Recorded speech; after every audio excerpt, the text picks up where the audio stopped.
Batuk yang tak kunjung sembuh bisa benar-benar membuat Anda sengsara, dan Anda tentu ingin meredakannya sesegera mungkin.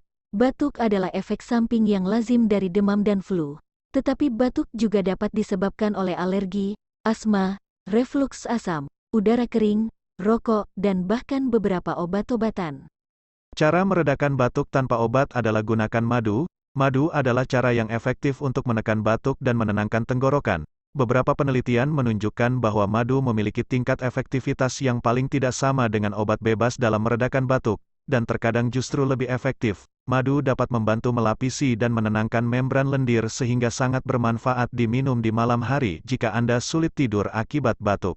Cobalah kunyit. Kunyit adalah obat batuk tradisional yang diketahui efektif untuk mengatasi batuk pada banyak orang. Cobalah mencampurkan 1 sendok teh kunyit ke dalam gelas berisi susu hangat. Anda juga bisa mencoba campuran kunyit bubuk dan 1 sendok teh madu untuk mengobati batuk kering. Berkumur dengan air garam.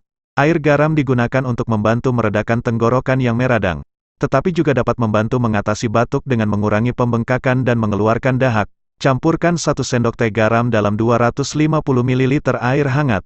Aduk hingga larut seluruhnya. Kemudian berkumurlah selama 15 detik, ulangi hingga air habis.